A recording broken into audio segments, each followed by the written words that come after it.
Assalamualaikum warahmatullahi wabarakatuh. Ibu bapak hadirin pemuda-pemudi sebangsa setanah air dimanapun kalian berada, dari Sabang sampai Merauke, dari dalam Indonesia hingga keluar Indonesia, kembali lagi bersama Bos A dalam channel tanda tanya politik semakin pol semakin asik.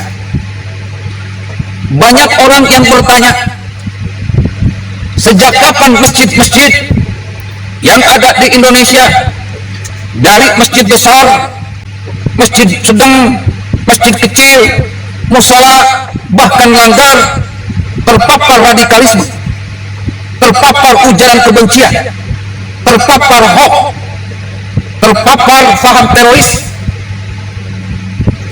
Ustadz, apakah waktu zaman SBY, karena saat itu PKS berkoalisi dengan Demokrat, waktu zaman SBY itu belum separah sekarang, bro. Jadi terorisnya ini masih bulan madu dan hamil tua.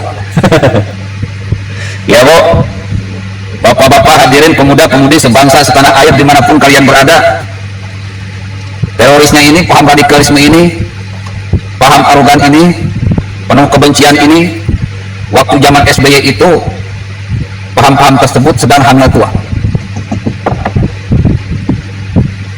Mereka berkembang, mereka lahir ketika ada rencana penggulingan Ahok.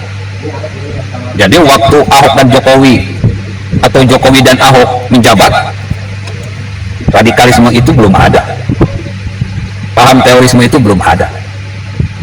Yang nampak itu ya oposisi. Ketika Jokowi jadi presiden, lalu Ahok jadi wakil, jadi gubernur DKI, maka di sanalah ada rencana penggulingan Ahok,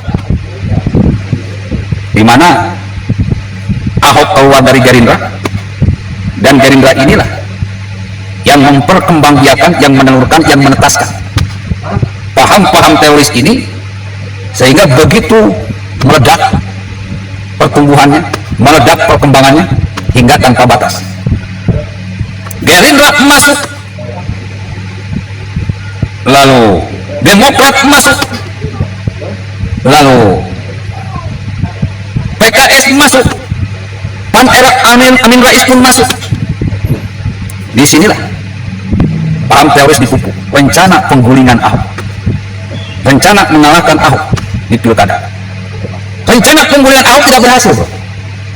Tapi rencana mengalahkan Ahok di pilkada DKI berhasil. Ketika itu pertama dimunculkan seorang tokoh untuk mencoba ngacak-ngacak kebinekaan, mencoba tebar kebencian, mencoba tebar fanatisme, mencoba tebar paham-paham radikalisme, paham-paham aroganisme, paham-paham khilafahisme. Itu mulai muncul, mulai bangkit ketika Dr. Zakir mulai berceramah di Indonesia. Berceramah dari satu masjid ke masjid yang lain, berceramah dari satu tablik akbar ke tablik akbar yang lain, berceramah dari satu tempat ke tempat yang lain, satu kota ke kota yang lain, satu kampus ke kampus yang lain. Semua umat Islam seolah-olah terpana. Kehebatan Dr. Zakir mengislamkan orang non-Islam dengan tanya jawabnya itu, bro. Jadi rasa fanatisme dimunculkan. Itu mulai tanda-tanda. Ketika Dr. Zakir sudah mulai tenggelam, maka muncullah yang namanya Rizik Syihab. Ya, bapak-bapak hadirin pemuda-pemudi sebangsa setanah air, ketika itu Rizik Syihab itu belum ada apa-apa. FPI itu cuma ormas ecek-ecek, cuma ormas kecil-kecilan. Nggak ada yang simpati, nggak ada yang begitu responsif, cuek bebek, tenang-tenang wae. Mereka demo dikenal dalam demo 411. Ketika itu demo masih sedikit sekali. Dia ini, Habib Rizik ini mendemo Ahok, yang salah sebut, salah ucap, terselit lidah masalah Al-Maidah 51. Ulah-ulahnya itu ya si Buniani ini, yang memotong potongan pidato Ahok di Kepulauan Seribu. Udah dosanya ini udah sangat berat si Buniani ini. Digoreng sama Rizik Syihab, lalu Rizik Syihab demo pada 411, lalu muncul Agim muncul Ustadz Arifin, muncul Ustadz Kondang, Ustadz yang sering tampil di TV, muncul PKS, muncul Gerindra, muncul Demokrat, muncul HTI. Terjadilah gelombang demo besar-besaran yang kita kenal sebagai demo 212. Oposisi rasa teroris sudah terbentuk, teroris rasa oposisi sudah terbentuk. Demo berjilid-jilid membuat masjid membicarakan politik, musola membicarakan politik, pelanggar membicarakan politik, tablik akbar membicarakan politik, mencaci maki pemerintah. Di pengajian-pengajian terjadi tebar fitnah, tebar gibah, tebar kebohongan, tebar kebencian, terus dan terus dilakukan hingga pada akhirnya masjid-masjid dikuasai oleh orang-orang yang berpaham radikal, yang berpaham aroganisme, yang berpaham khilafah, yang berpaham teroris. Ya karena demo berjilid-jilid di media sosial apalagi. Jadi kalau saya, Bu, bapak-bapak hadirin pemuda pemudi sebangsa setanah air, enggak ada. Kalau banyak masjid sudah banyak yang terpapar radikalisme, kalau banyak masjid sudah terpapar khilafahisme, kalau banyak masjid terpapar paham teroris, kalau banyak masjid, banyak orang yang begitu benci kepada pemerintah, benci kepada TNI Polri, benci kepada Pancasila. Mereka hidup di negara Indonesia tapi tidak mau patuh kepada aturan-aturan yang ada di Indonesia. Mereka ini teroris di dalam tubuh Pancasila, teroris di dalam tubuh NKRI. Jika teroris ini adalah penyakit, maka penyakit yang paling pasti itu adalah penyakit kanker.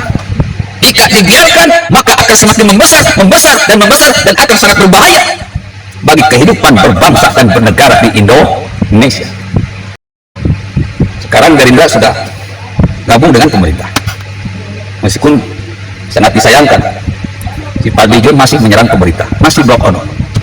Seharusnya Gerindra pecat si Fadlizon, karena manusia ini memang sudah brengsek, kurang ajar, bajingan. Bahkan kepolisian sudah jangan ragu-ragu, tangkap si Fadlizon. Memang dia terlibat dalam aksi-aksi radikalisme, terorisme, organisme, khilafahisme. Jejak digital banyak mengatakan siapa Fadlizon sesungguhnya. Mudah-mudahan TNI Polri segera tangkap si Fadlizon, agar nanti dengan mudah Gerindra pun memecat si Fadlizon. Ini manusia brengsek yang masih kuat, yang masih kebal hukum. Ibu bapak hadirin pemuda pemudi sebangsa setanah air, jadi sudah jelas, dan saya tidak aneh kalau banyak masjid yang terpapar.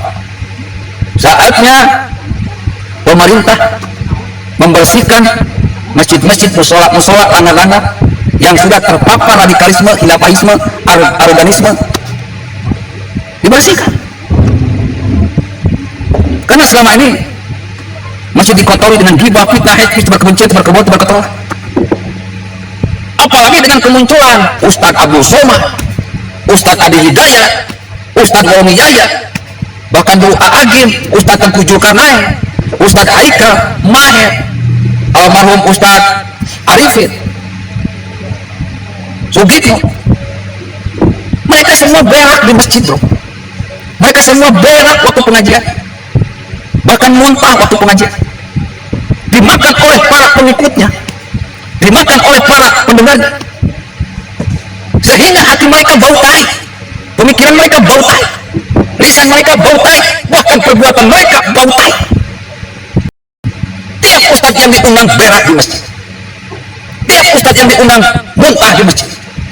Jadi kita jijik, bro, melihat hati mereka begitu menjijikan, pemikiran mereka begitu menjijikan, lisan mereka begitu menjijikan, bahkan perbuatan mereka begitu menjijikan. Kalau ada sekumpulan orang yang kafir masuk, hancurkan, boom. Ini omongan UAS, bro.